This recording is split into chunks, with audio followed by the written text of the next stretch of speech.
So Plato says that Egypt has recorded and kept eternally the wisdom of the old times, all coming from time immemorial when gods governed the earth in the dawn of civilization.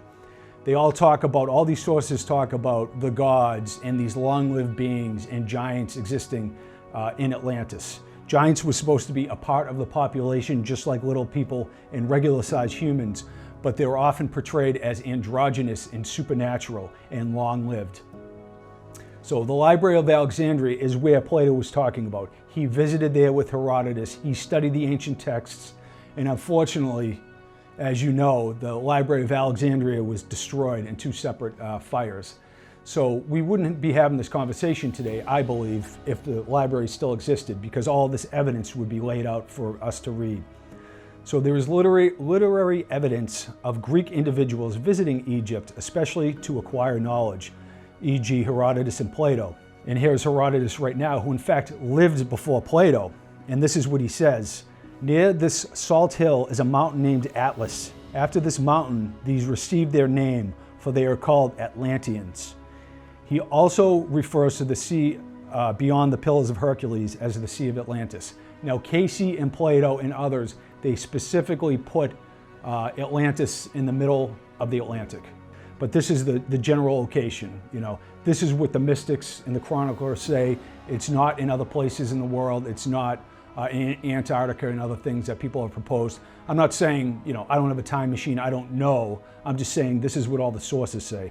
So Diodorus has this to say in his Library of History. The Atlantides inhabited a rich country bordering upon the ocean, and they boast that the gods were born among them.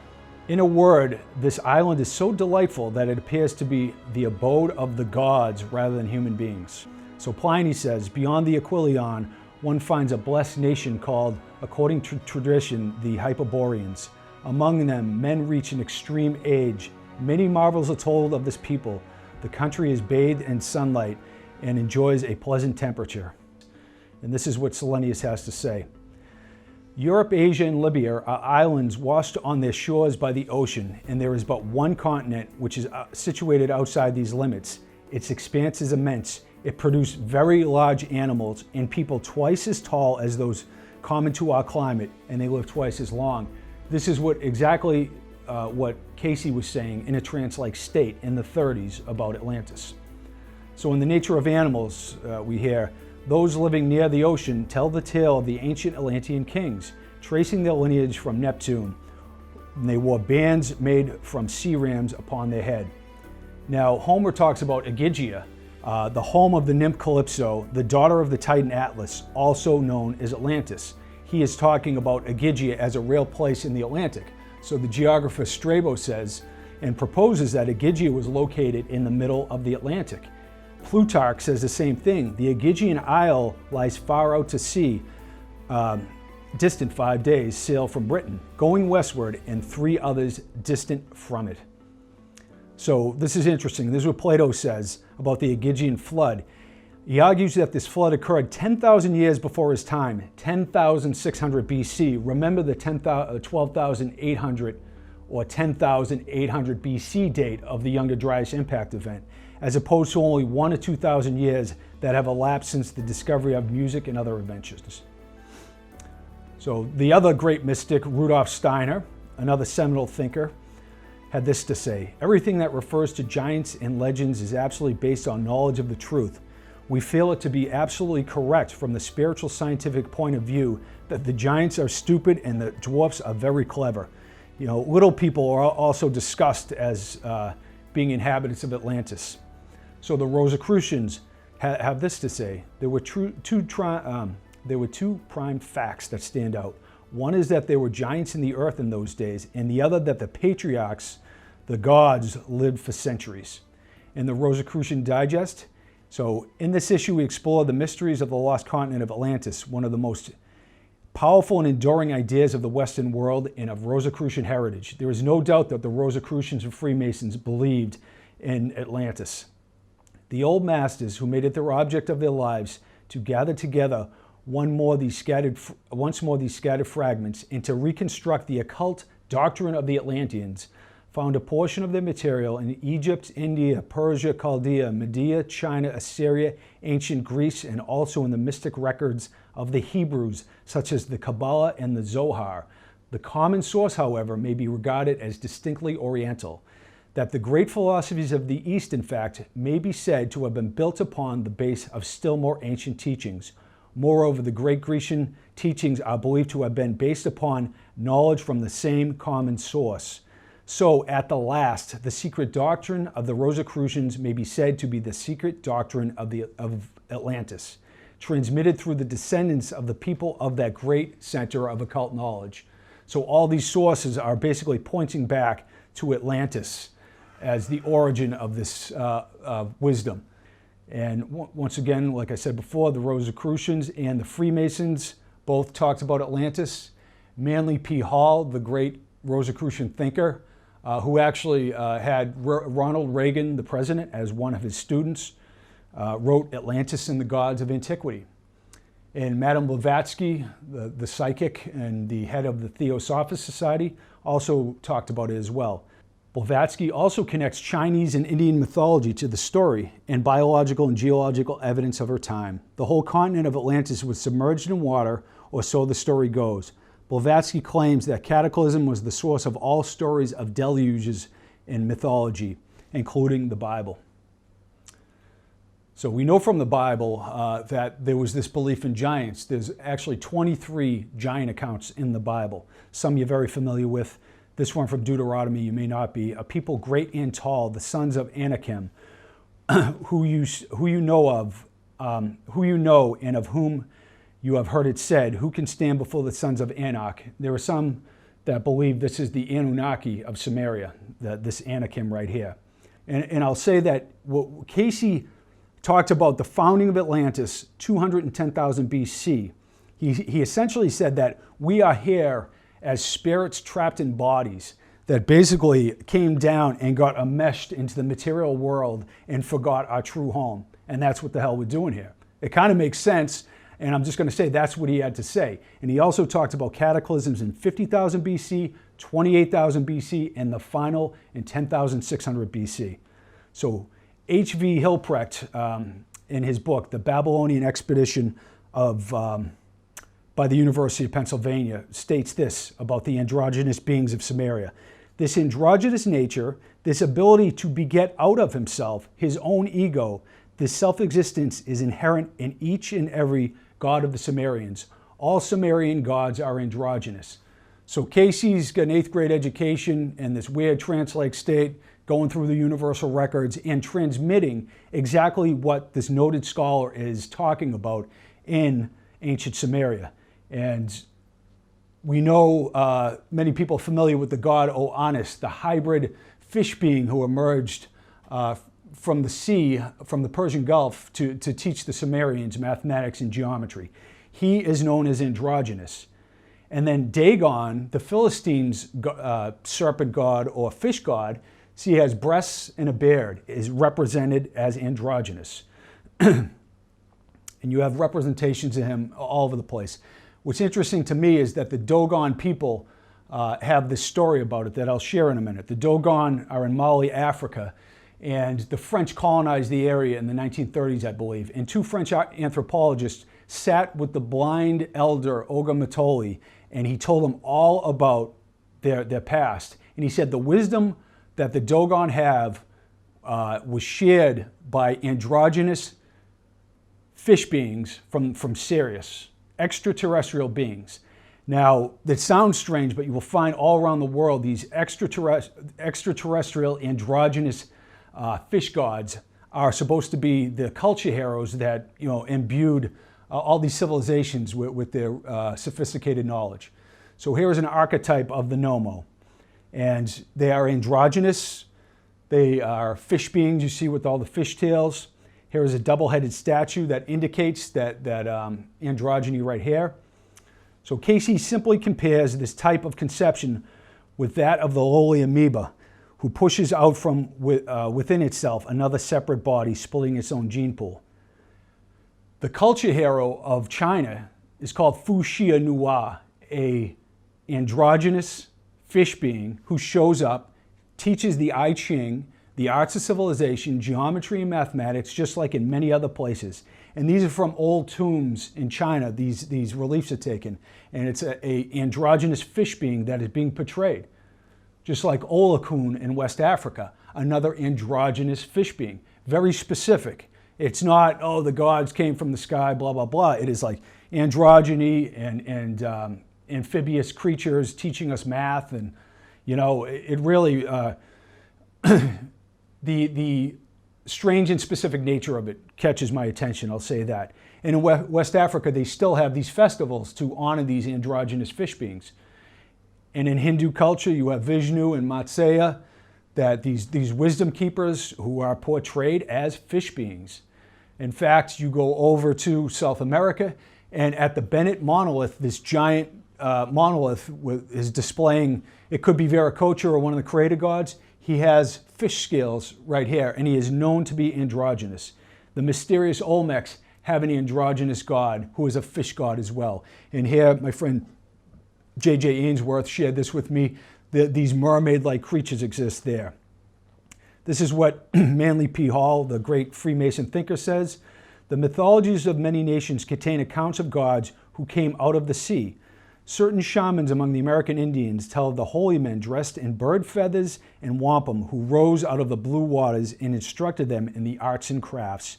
Among the legends of the Chaldeans is that of Oannes, a partly amphibious creature who came out of the sea and taught the savage people along the shore to read and write, till the soil, cultivate herbs for healing, study the stars, establish rational forms of government, and become conversant with the sacred mysteries. The same story is told all around the globe, that these weird fish beings are the ones who promulgated this information.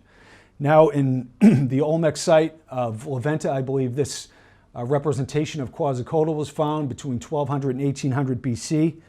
Now, in it, he is carrying this strange man bag that has been talked about over and over again by different ancient mystery researchers. The thing about Quetzalcoatl was he was born the offspring of Ometeotl, who was an androgynous god. Viracocha is known to be androgynous as well. You can just go through the old records, and there's all these representations that he wasn't male or it wasn't male. It was an androgynous divine being who was long-lived. In Plato's Symposium, Plato, who also talked about a great flood in Atlantis, Aristophanes displays knowledge of an ancient myth of the androgen, according to which our original nature was by no means the same as it is now. When the androgen was split into two halves, the distinct male and female sexes were created. You know, that's the thing I like to share, that I don't think there's a nothing story here. I really think there's something compelling going on. And this idea of androgyny is so off the wall. How can it be portrayed in isolated Pacific islands, in Australia, and all throughout the world? And how can creator gods who are long-lived, amphibious and androgynous, be attributed with sharing the arts of civilization and sophisticated geometry and plowing the fields and social engineering and urban planning? It really seems, it strikes me as just astoundingly coincidental, you know, that this could be the case without there being some truth to the story. So Khnum is listed as the creator of humans. He created humans out of clay, just like Viracocha, the androgynous god of the ancient Inca. Just like Fuxi Nuwa in China. He created humans, or it created humans, out of clay. Just like in Genesis in the Bible, humans are created out of clay. And it's probably not, oh, you hear some dirt, let's create some humans. I think what they're pointing to is that humans are a genetic creation of an extraterrestrial race. I have to say this, maybe not with a straight face, and one of the lower forms like a Homo erectus is something that existed on this planet. Because you have this evolution that just has sped up since Homo sapiens seemed to appear on the planet. And the way our brain capacity works and evolution is supposed to work, it just doesn't fit. It would have taken like 26 million years for us to get to where we are through normal evolution. It seems like there was a genetic intervention. Now, I'm not saying their evolution doesn't exist. I'm not in conflict with science, but can't there be coexisting realities where there is evolution, but humans at the same time seem to have been created genetically by another species that has come to this place, just like every ancient source says. Okay, I'm going to take you on an adventure around the world, and we're going to see clear evidence of an ancient series of cataclysms that happened in deep antiquity prior to the time that civilization is supposed to have existed, and you'll see that lost ancient high technology and very advanced civilizations were on this planet 12,000 plus years ago. And we have legends from around the world, not simply from the Bible, but more than 200 indigenous cultures that talk about an ancient flood, whereby their world, whether it was a continent or simply an island, went through a flood stage where the ocean level rose and those that lived there had to flee. So we're getting more and more scientific evidence that something came into our solar system around 12,000 years ago and wreaked havoc. It quite possibly created what's called the asteroid belt. It might have turned Saturn or Uranus on its side. It may be the reason why Venus turns or rotates backwards, and why our planet is at a tilt of 23.5 degrees. Because in a perfect universe, all of the planets should be perfectly vertical and moving in harmony with each other. So this man was called Plato, and he wrote an account based on much earlier accounts, and even much earlier accounts, that there was a landmass that existed called Atlantis, located beyond the Pillars of Hercules, and that this landmass disappeared approximately 12,000 years ago. His, of course, was not a first-hand account.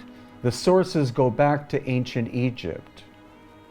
But there could be some actual truth to the story and legend of Atlantis.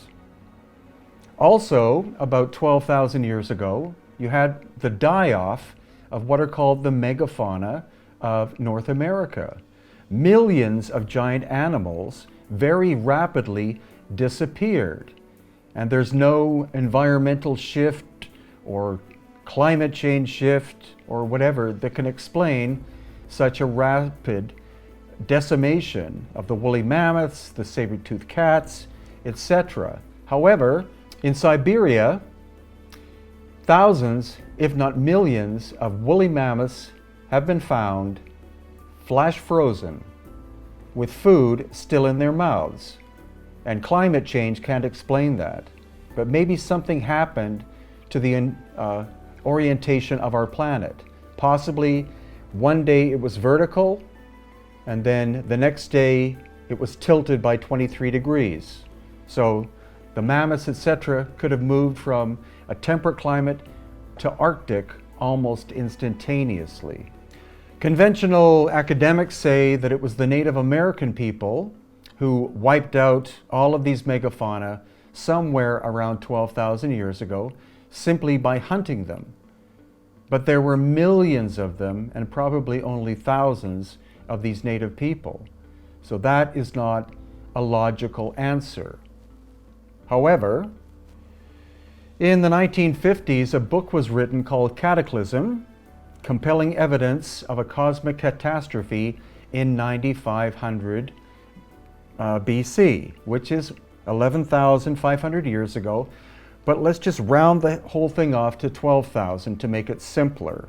So according to them, a comet or pieces of a comet struck the planet and wreaked havoc, wiped out the megafauna, changed the environment of the entire planet, because you have, again, movement from perfectly vertical to 23.5 degrees.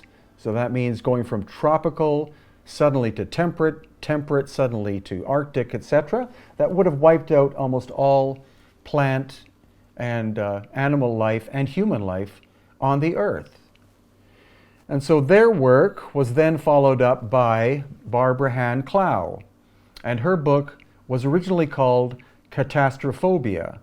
And in it, she states that 12,000 years ago, a series of cataclysmic events happened. Most of the human population died out, and those that survived had to find refuge in recesses, as in caves. So according to her, this is the caveman period, from about 12,000 years ago until about 6,000 years ago, when we have the rise of civilization. So she believes that the rise of civilizations such as Sumeria, the Indus Valley, Egypt, etc., was a renaissance. It was not the first evolvement of high civilization, but a renewal of humanity. And then we have Dr. Paul Laviolette, who's an American physicist. And according to his research, the center of our galaxy is not a black hole, but a pulsar. And every 13,000 years, or precessional cycle, half of a precession, that the center of our galaxy fills up with energy, and because it's a pulsar, it then releases the energy. So, this energy, including gamma rays, etc., spread across the galactic plane, entered our solar system, created the asteroid belt, went through the sun, and shot solar plasma straight at our planet. And so you see that these theories from different sources are starting to overlap. And his theory is called the galactic superwave. Again, once every approximately 13,000 years. And the work of geologist Robert Schoch. Now he emphasizes the solar plasma theory. It's not that the solar plasma struck all over the Earth, but very specific random locations. We're going to see evidence that his theory makes a lot of sense. So when we take all of those theories and put them together, we come up with my book, Aftershock, which looks at, I think, the most compelling aspects of those different theories and puts them together in a cohesive manner. And so according to Schoch, he believes that the end of the last ice age, which was about 12,000 years ago, was incredibly dramatic, and that the solar plasma caused a mass, especially of the northern ice sheet, as in the North Pole, to not simply melt, but to vaporize from ice to vapor, and that caused what's called the Great Flood, as in rain for 40 days and 40 nights, or maybe 40 years. But mounting scientific evidence is showing that the world's oceans rose by 300 plus feet or 100 meters very rapidly, and very rapidly meaning maybe in a year or less. This could have been what we call the flood. So rather than Atlantis being a landmass that sank, the waters rose and buried this ancient civilization and possibly others. Those that were able to escaped, those that were not able to perished, and those with advanced technology that were able to escape may have resettled in different areas, such as the highlands of Peru and Egypt. So solar plasma is so intense in terms of heat that it would vaporize anything where it struck. That means all organic life would be gone in a flash. All the plants, all the animals, all the knowledge. What would be left behind would be stone structures. And this is where we get into the curious structures beginning in Peru. You can see where my finger is. That is a basalt stone wall in the city of Cusco. Basalt is 7 out of 10 hardness, with 10 being diamond. If this was created by the Inca civilization, they only had bronze chisels with a hardness of 3.5. So you can't cut basalt at all with bronze. It'd be the equivalent of trying to cut down a tree with a plastic knife. It's impossible. It's not difficult, it's impossible.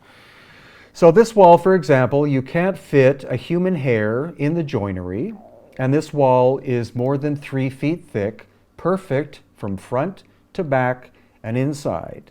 This would be very difficult to achieve today. And then another structure, which is Inca. This is where we get into the Inca building on an older foundation. So here you see that 3/4 or 4/5 of the wall are actually adobe, which is a mix of clay, mud, and stone. And at the base, we have a basalt megalithic structure. So what we can say is that the Inca found the basalt structure and then built on top of it. And once again, academics are insisting that copper and bronze chisels were used to do all this work.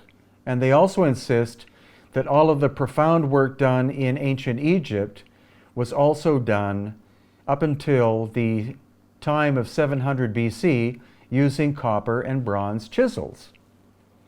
An example of this are these two boxes.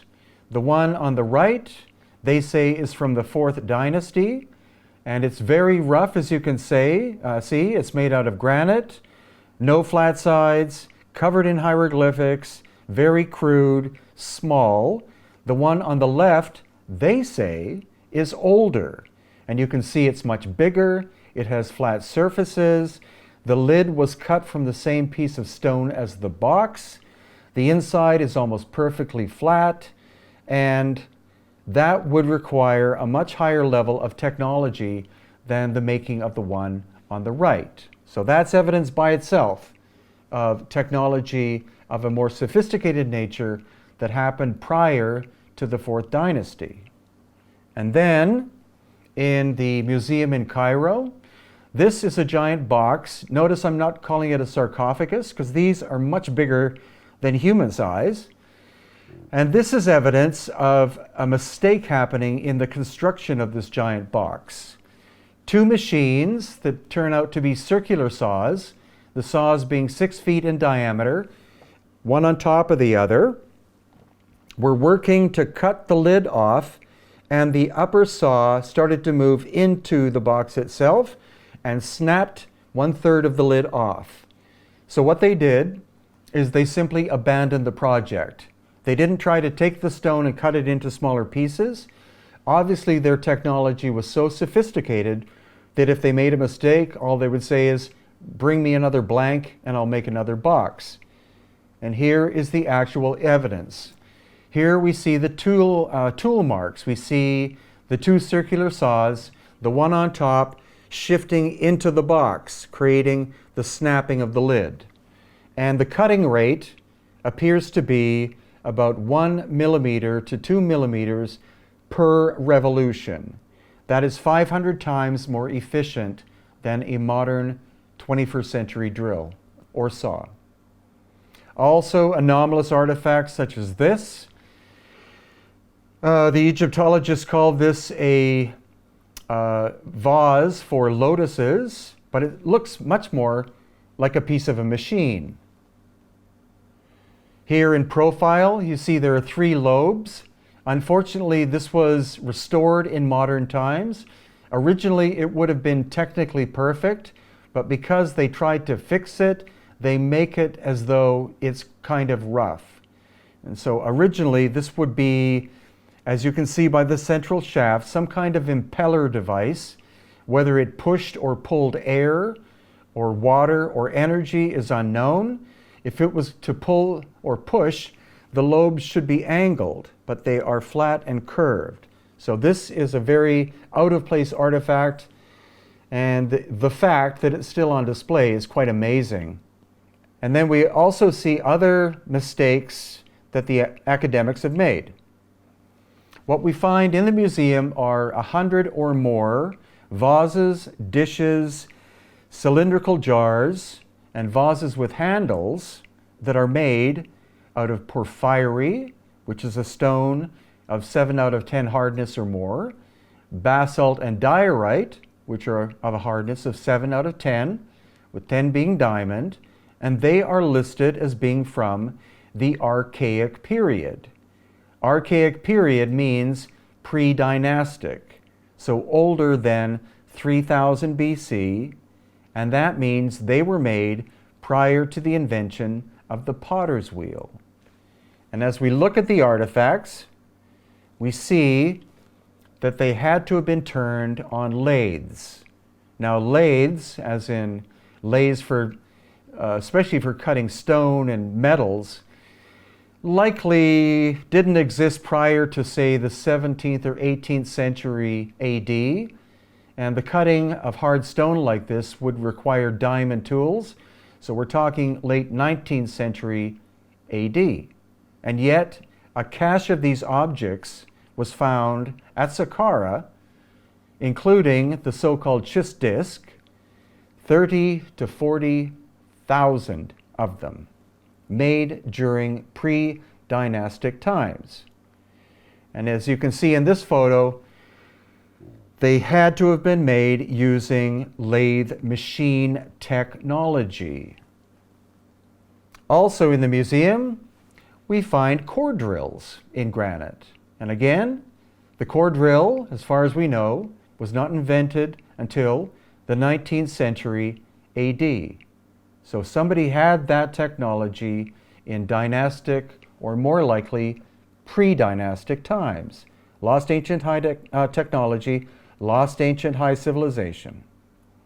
Also the Great Pyramid, 2.3 million to 2.5 million multi-ton blocks.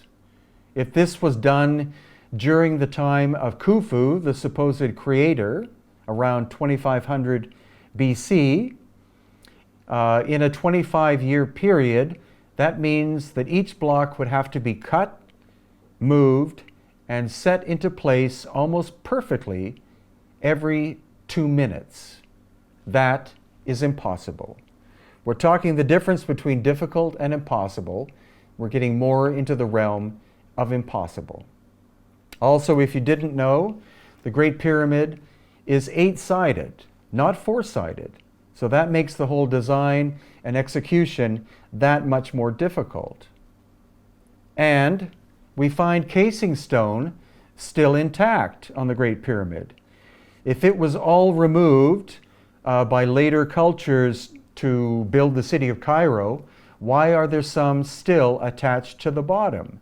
I think it's because the Great Pyramid system, of which there were at least 8, were all made several thousand years prior to dynastic times. They were energetic structures, so they were amplifying energy, and during the great cataclysmic period of about 12,000 years ago, these structures over-energized, and the casing stone, which was like a skin, blew off the surface.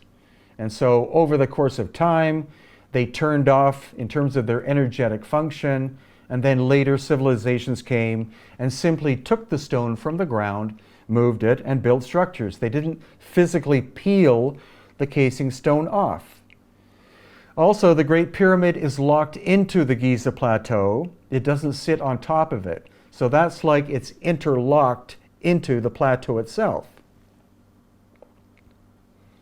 And we know now for sure that there are a series of tunnels and shafts on the Giza Plateau. And this was probably part of the energetic nature of the Giza system. It's quite possible that underground water ran under the Giza Plateau in very confined and controlled tunnels, and that generated the piezoelectricity that was then amplified and collected inside the Great Pyramid system. Because I have been 4 levels underground on the Giza Plateau, and I'm told that there are at least 10 more levels below that. Here, on the backside of the Great Pyramid, are access shafts that go down to the tunnel system. Some of these were made or were used as tombs. They weren't made by the dynastic people, but the dynastic people found these open chambers and of course said, why should we make a tomb when we have one here to use already?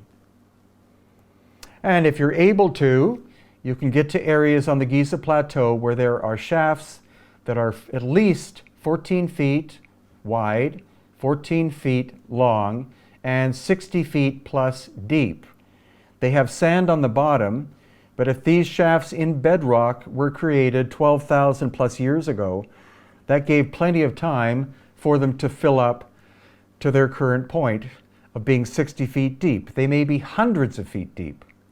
And now also on the Giza Plateau, evidence of saw marks. These are linear saws cutting into the basalt. And so this would have to be diamond level technology, and penetration rate is approximately 1 to 2 millimeters per cut. That is not something the ancient dynastic Egyptians had, something very difficult to do today. And also the curious nature of the acoustics and sounds inside the Great Pyramid.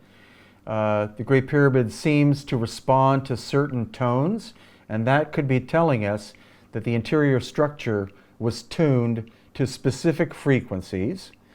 I believe that the Great Pyramids collected the sound or energy, more like vibration or energy, and then transmitted the energy to the great obelisks, because the great obelisks were also not made during dynastic times because they're made of granite, and the dynastic people could not efficiently shape granite, and these weigh in the neighborhood some 400 tons.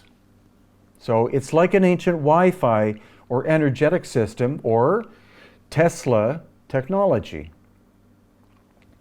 So on the Giza Plateau, you may not know that the Great Sphinx, it was not shaped by people chipping away at it in order to create the design.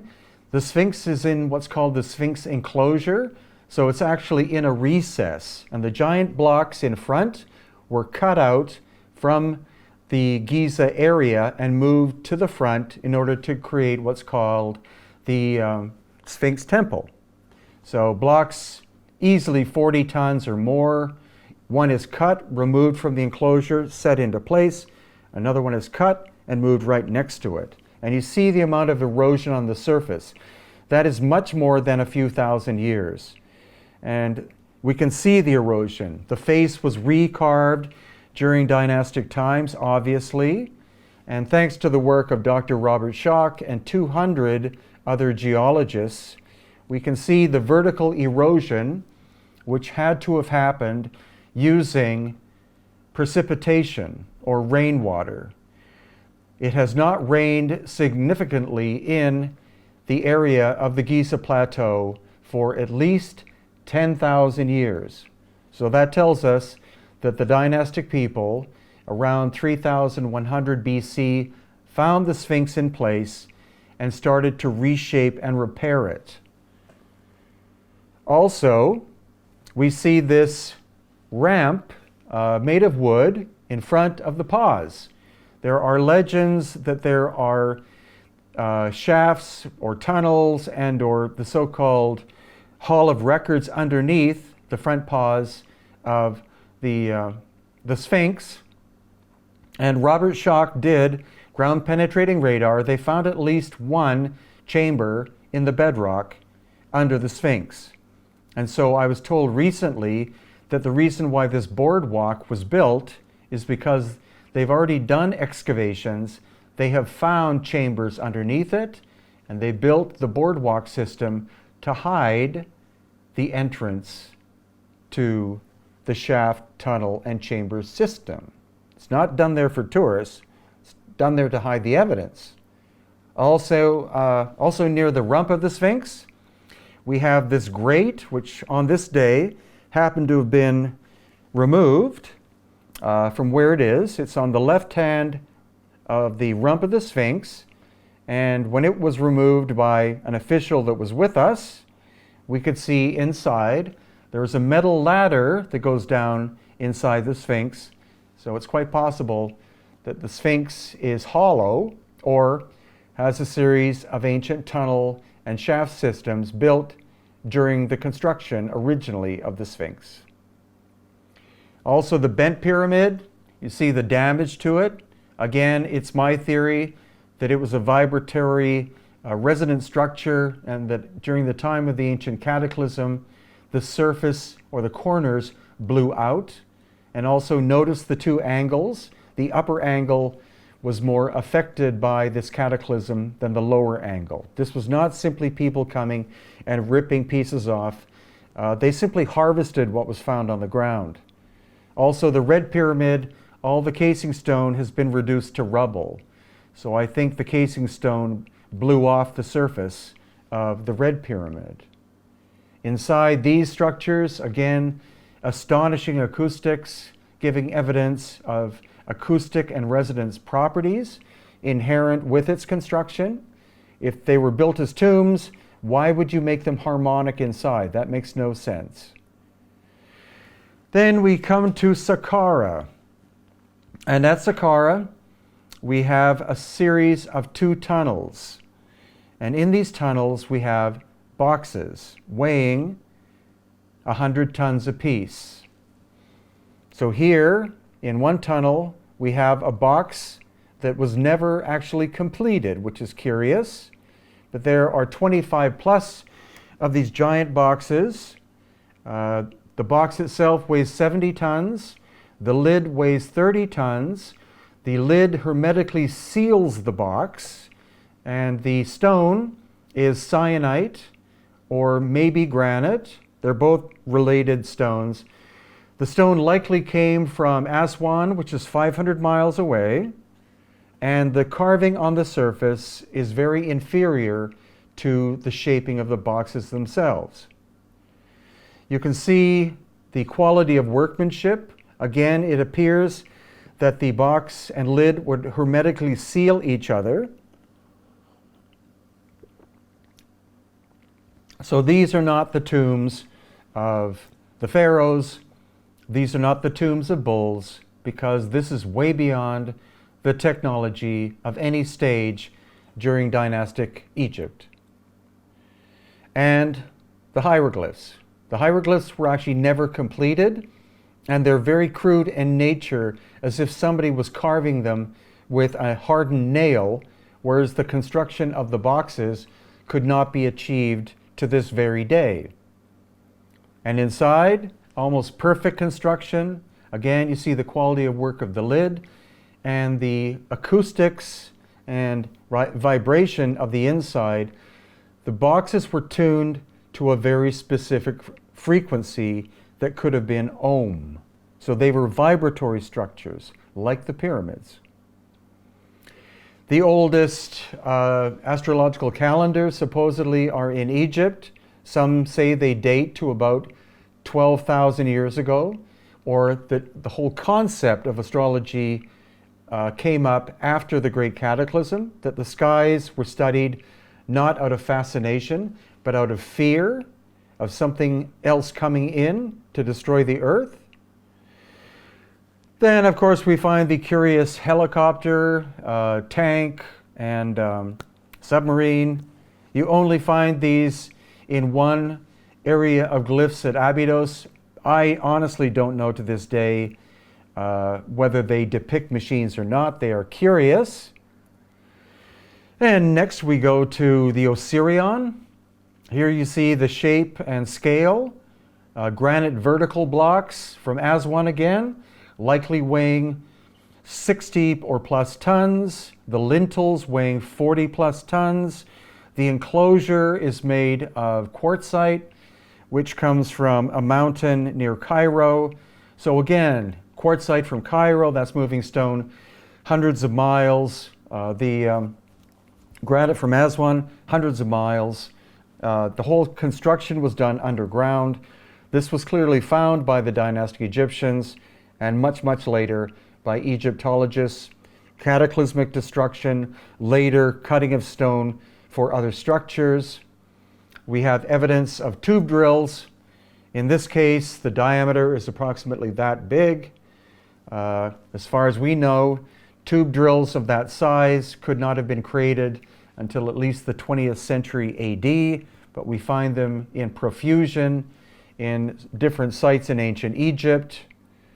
We also find strange damage to some of the obelisks. The geologist that was with us looked at this and said the stone had to have been struck with intense heat, almost instantaneous blasts of heat of 2,000 plus degrees Celsius. And she said the evidence for that is that the crystalline nature of the interior of the stone is different to the outside.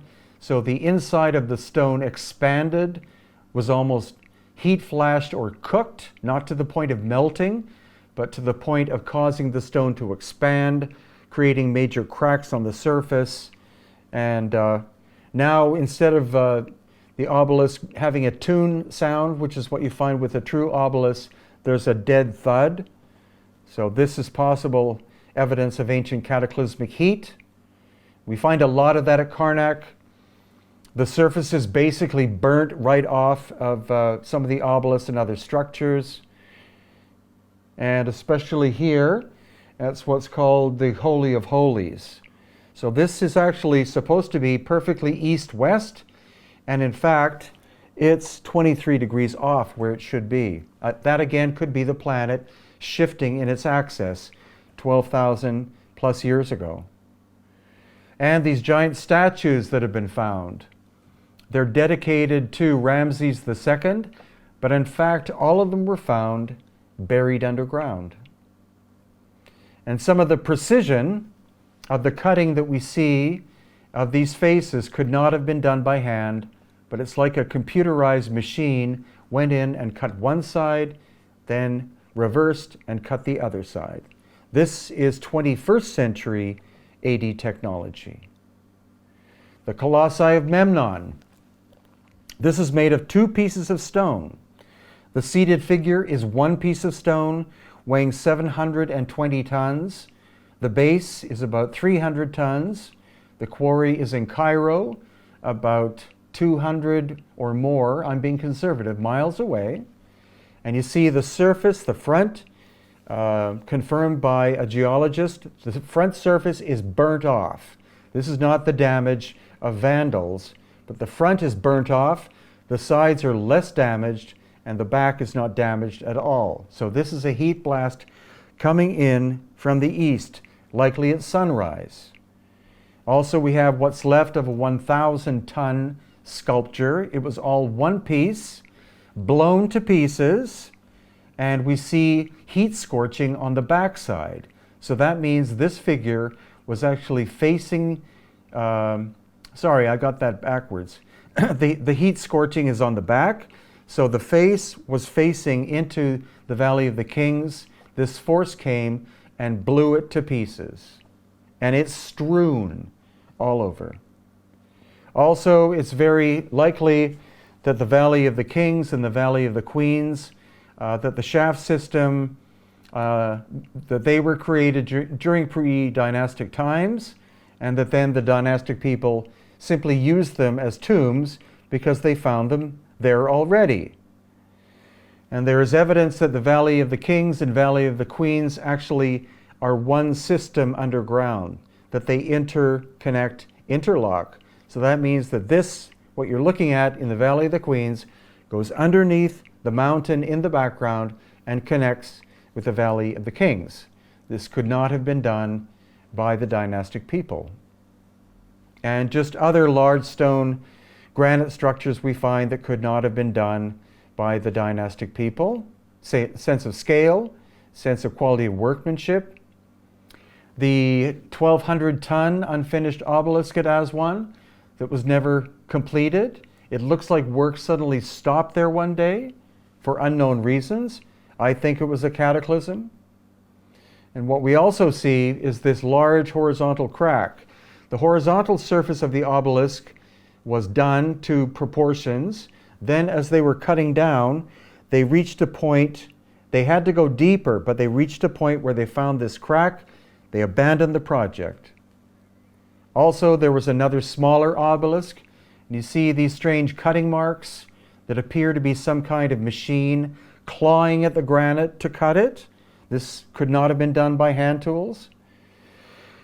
And another location in the Nile Delta called Tanis. So Tanis is surrounded by farmland. The Nile Delta is incredibly firm. It's the breadbasket of Egypt. So you drive 2 miles through beautiful farmland, and then you reach this hill, which is basically devoid of life. The surface of the material, again, you have beautiful soil and agriculture just next to it, and then the soil at Tanis has the consistency of flour. As you walk the surface of Tanis, it's like you're walking on the moon. Again, as if massive heat had struck the site. And huge blocks blown to pieces. This is mainly granite, and granite is from 1,000 kilometers away, again, at Aswan. Here you see evidence on the right-hand side of heat scorching of quartzite stone.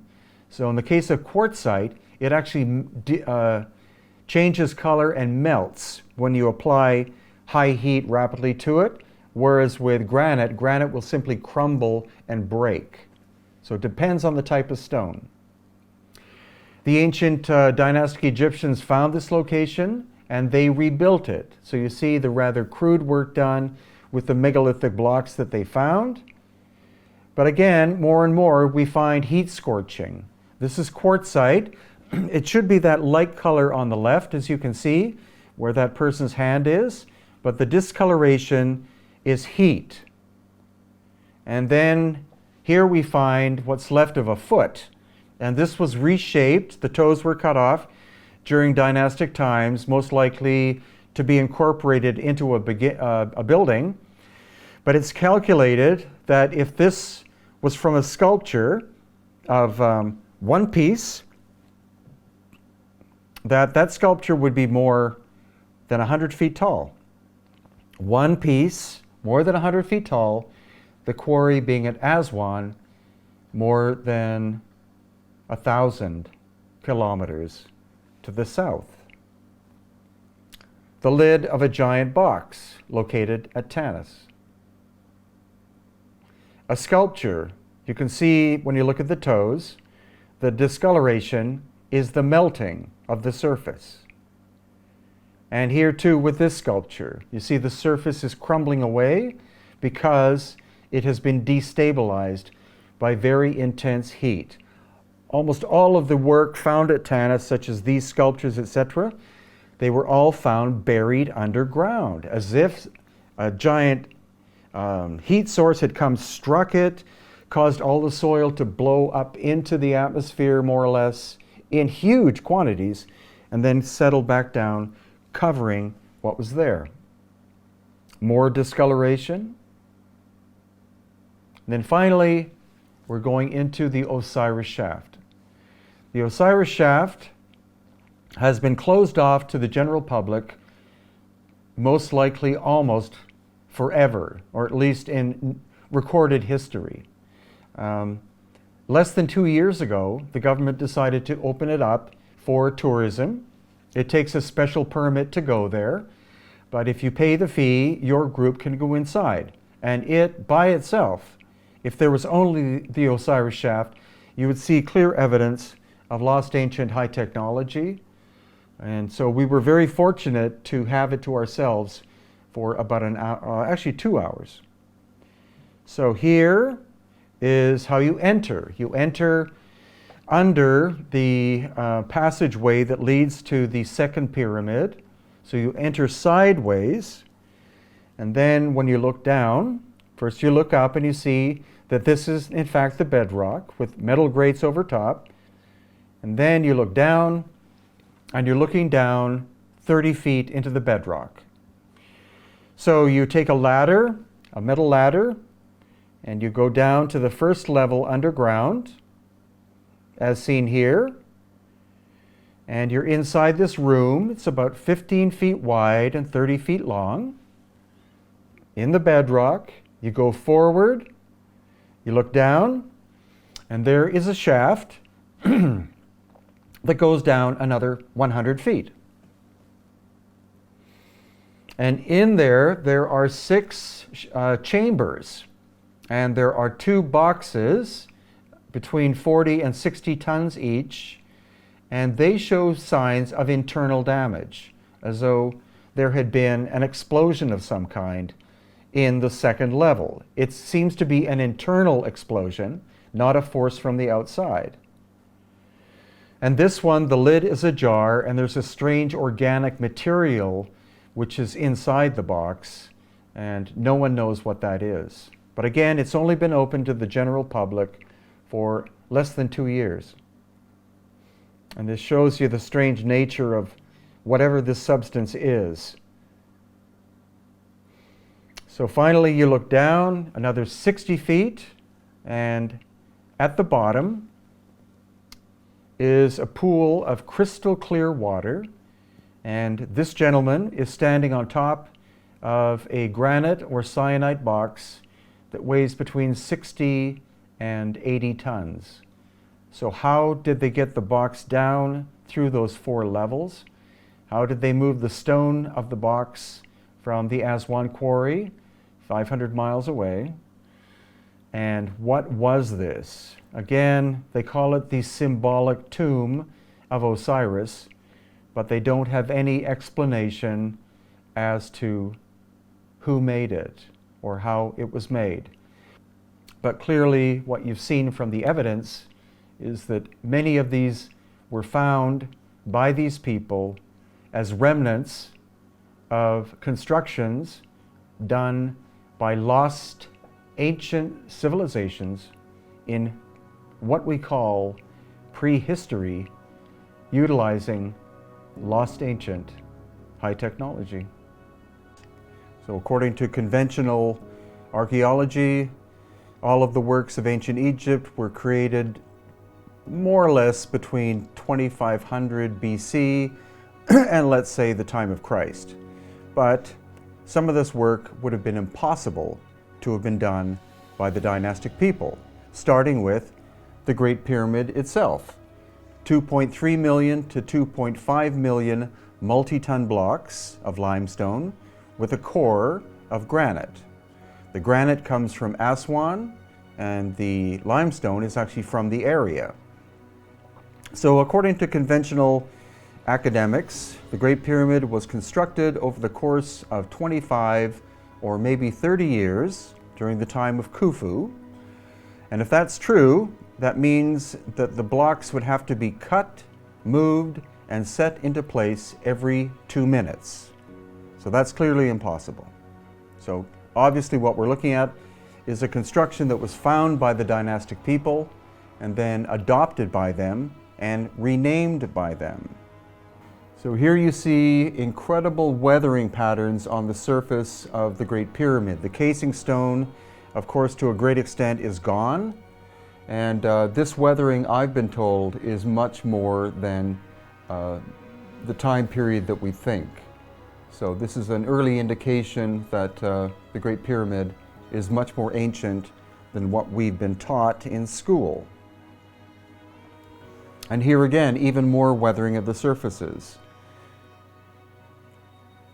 This would not simply be the result of wind and sand, but we also see the possibility in the darkened areas of heat, like intense heat, striking the surface of the exterior of the Great Pyramid. Quite a mystery. Also, this is the floor on the outside of the Great Pyramid, and you can see that originally the stones interlocked perfectly together, some of the slabs being more than 40 tons in weight. And there are a series of shafts outside the Great Pyramid and in fact all over the Giza Plateau that presently descend 40, 60, 80 feet. But because when you go down farther you find sand, it's quite possible that these shafts are thousands upon thousands of years old and could be originally have been hundreds of feet deep, and yet over the course of time with sand blowing they gradually started to fill up. But we'll also see evidence of machining marks, and some of these shafts, when you go more or less out of bounds from where most of the tourists go, they are 14 feet wide by 14 feet, carved into the bedrock. We also find machining marks, as you can see down here, on granite surfaces. This is part of a causeway area outside the Great Pyramid. It's actually not granite, it's basalt, and the basalt is from at least 300 miles away. So we're going to see not only amazing craftsmanship, but the fact that much of the stone was moved from great distances. And the question is, how was that done? And since for most of their time, the dynastic people only had Bronze Age technology, how is it possible that they could carve into a much harder stone such as this basalt? And so here I am pointing to obvious saw marks. Basalt is 7 out of 10 in terms of hardness, with diamond being 10. These saw marks appear, the saws themselves appear to have cut through these surfaces very efficiently. So we're probably looking at diamond level technology, and diamond level technology was not created until the late 19th century AD. So how old are these cut marks? And no, they are not recent. They are ancient. We also find that some of the surfaces are peeling off as if intense heat has been applied. This would not simply be sand and wind and rain, but the baking of the surface of the stone, making it separate from the core. So over the course of time, now it's literally peeling off. And then on the third pyramid, we also see that this is granite. And notice the pillowed surfaces. This looks very similar to some of the megalithic walls we find in Peru, as well as these knobs or these protrusions. Supposedly the protrusions were done by the original sculptors to be able to raise the blocks and set them into place. But if that's the case, then why are knobs missing from a number of them? So we don't honestly know what the knobs were for. And a pyramidon. Look at the smooth surfaces. There's no way that the dynastic Egyptians could have achieved that brilliance of a surface, because that would involve sandpaper with diamond dust. And diamonds, of course, were found in great abundance in South Africa, probably in the 18th and 19th century.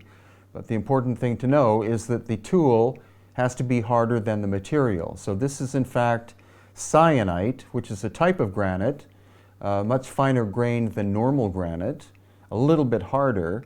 And the cartouches and other hieroglyphics carved into the surface are relatively crude compared to the flat surfaces. So this object was found, probably already damaged by something, and then the dynastic Egyptians carved the hieroglyphics into the surface. Then when we get to the Osirion, which is at Abydos, if you look at this stone, this big stone, look at the horizontal cut mark. This again is in a piece of quartzite, and so that would have to be a saw utilizing diamond level technology. So the Osirion is clearly older than the dynastic Egyptians and was constructed on purpose underground.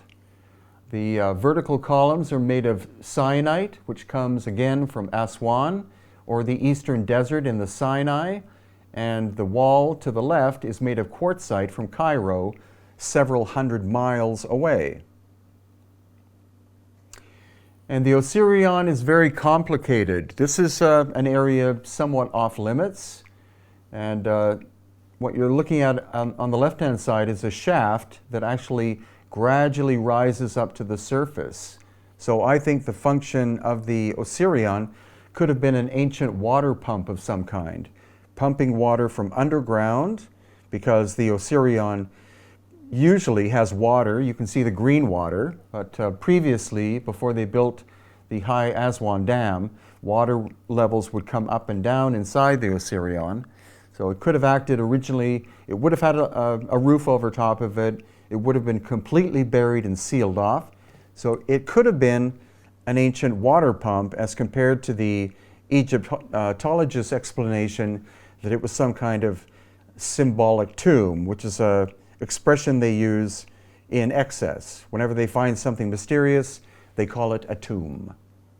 Some were used as tombs, but some weren't. And again, this just shows you, luckily on this day there was no water in it. And Again, the giant granite columns, some damaged by later quarrying, and then the quartzite wall in the background with the interesting pillowing that we also see at polygonal walls in ancient Peru. And then look at the cruder construction above it. That's probably from dynastic times. That would be above the roof of this ancient sealed unit. And here we have a scale model of Karnak. Karnak is one of the biggest ancient complexes in Egypt, and it is a combination of dynastic construction and then pre-dynastic. You can see on the left 1, 2, 3 obelisks, then 2 more, then 2 more, and I believe there are 2 more. And look at their relative positioning. It's almost like they're designed and set up in a grid-like pattern. Now they're made of granite, 1 piece of granite each, in some cases weighing up to 400 tons.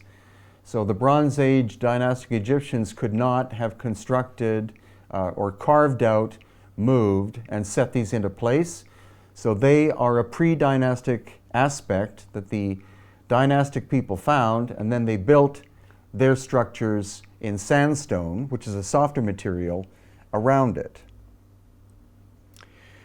Now we see lots of catastrophic damage. Again, this is the base of one of the obelisks, and you can see that the surfaces here on the east side, the weathering is extreme. The higher up you go, the less weathering there is. And it could be, according to Dr. Robert Schock, a geologist, that 12,000 years ago there were plasma bursts that erupted from the sun and struck some of these lower surfaces and blew the surfaces off. So from my estimation, this plasma ball would have been approximately 60 feet in diameter and would have gone straight down what is called the sacred original passageway, creating destruction as it went. Also here, to the right of that camera, is a saw mark cut into the granite, and that had to have been done with a machine. The hieroglyphics were done later using simple hand tools, but that is clear indication of lost ancient high technology cutting into the granite. So once again, in the lower areas at Karnak, in the oldest part, we see heat scorching of the surfaces.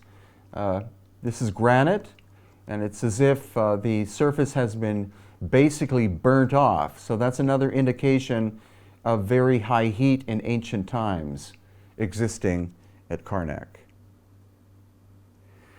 And then this intriguing object showing major damage.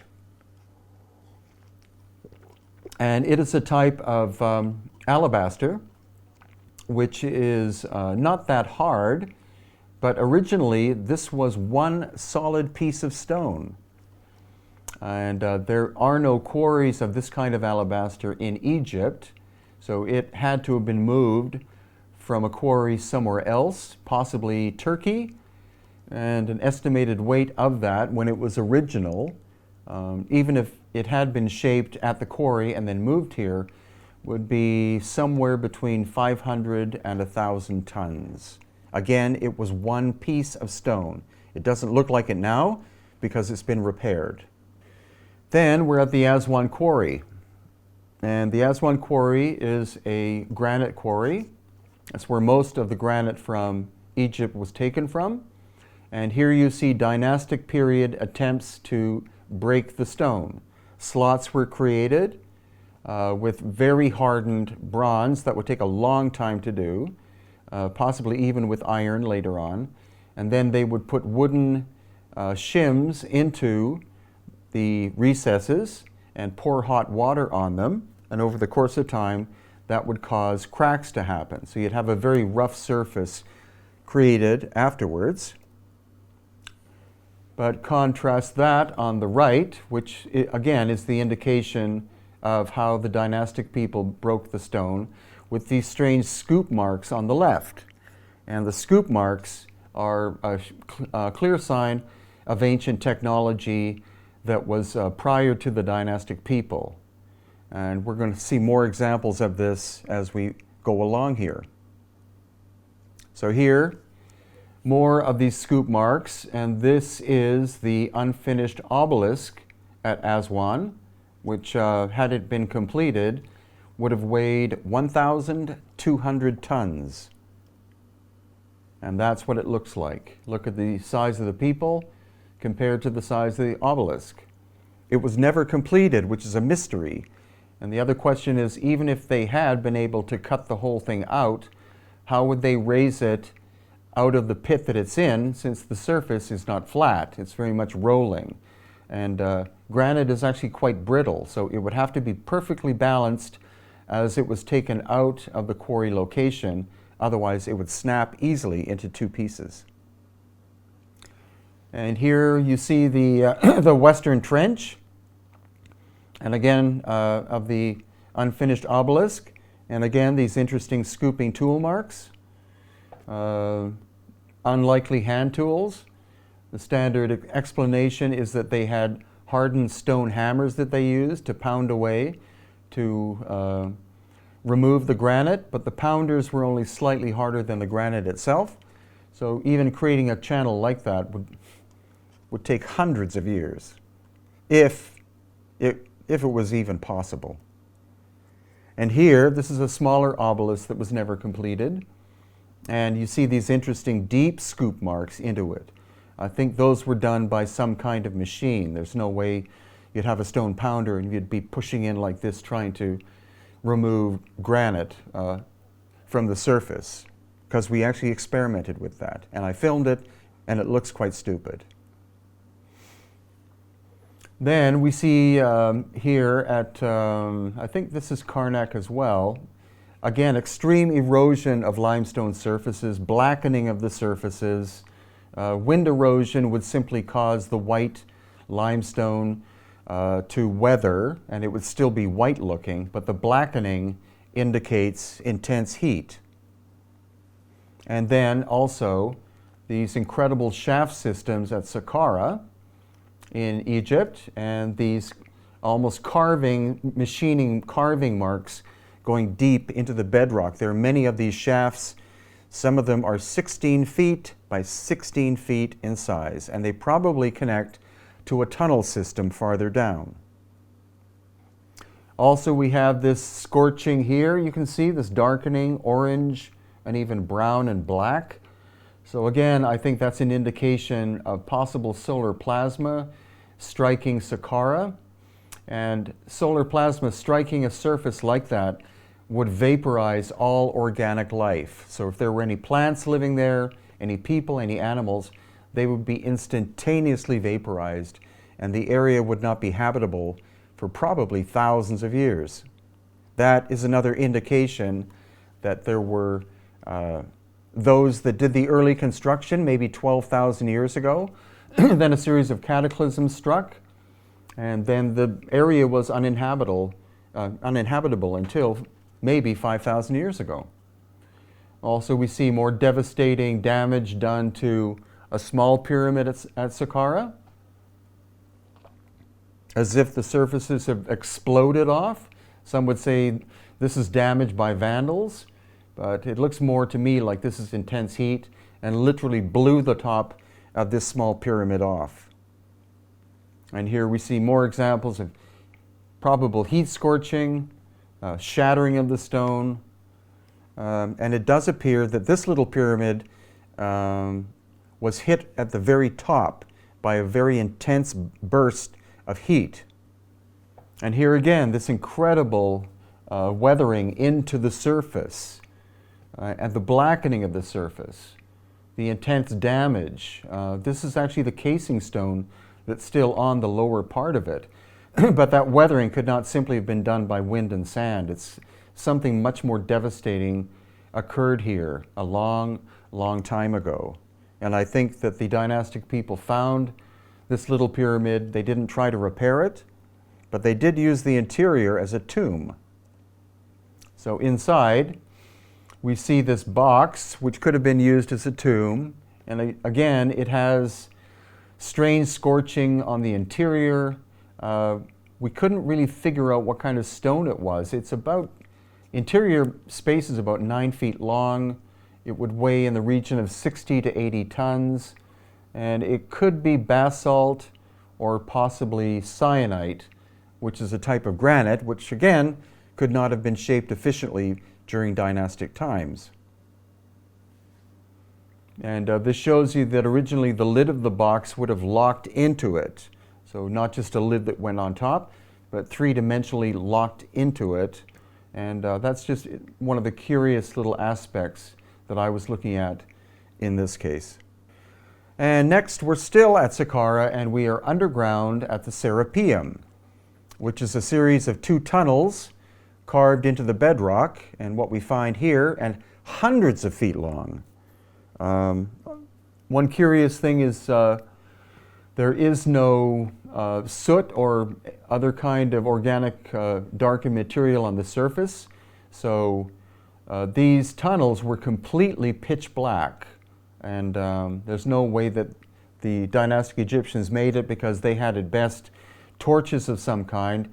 No one's bothered to try to clean the surfaces. So this is what these tunnels have always looked like. So the impression is that they were made using high technology, and that artificial lighting would have to have been done in order to make them. And what we find inside of these tunnels are 25 plus stone boxes weighing 100 tons apiece. So this is one of the Serapeum boxes, and the material is syenite that probably came from Aswan, 500 miles away. The lid is 30 tons, the box is 70 tons. And the sculpting or carving of the hieroglyphics on the surface is much cruder than the box itself. So these boxes were found by the dynastic people, and then they etched the hieroglyphics into the surfaces. This just shows you, again, the sense of precision. The lid would hermetically seal the box. The lid of the box was made from the same piece of stone as the box itself. So originally it would have been 200 tons, and then when completed, 100 tons. So how was it moved from Aswan? How was it moved to the location? How was it moved into the tunnel? And then how was it moved into the recess that we presently find it in? So once again, this just gives you a sense of scale. You know, there's a standard 6-foot human next to one of these giant boxes. One was never finished, and it's in the other hallway. So this is the roughened shape halfway down the hall. It never made it to its final location, which was a niche. And then we find the lid behind it about 100 feet away. So this is like trapped in time. Why did they stop work here? We see evidence in many locations of a megalithic nature where work suddenly stops. And so I think that all of this sudden stoppage was as a result of an ancient cataclysmic event about 12,000 years ago. So there's the lid, roughened out, never finished, and by the time the box and the lid make it into the niche, how were they planning on doing the finishing work to make it a hermetical perfect seal without having proper lighting and without having advanced technology? Then we are at Tanis, which is located in northern Egypt. What you can obviously see is that this granite lid was recycled, because you see partial hieroglyphs and then they abruptly end. And then the box itself is made of quartzite. So this is a recycling effort during dynastic times of pre-dynastic workmanship. So Tanis is basically devoid of life. If you look in the background, you see beautiful farmland of the Nile Delta, but almost nothing can grow at Tanis. And as you walk on the surface, it's like walking on the moon. It's like walking on flour.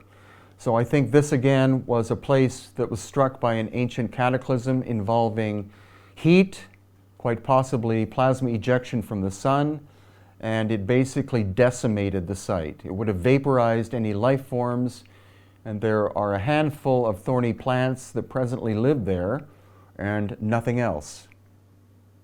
It's like a wasteland.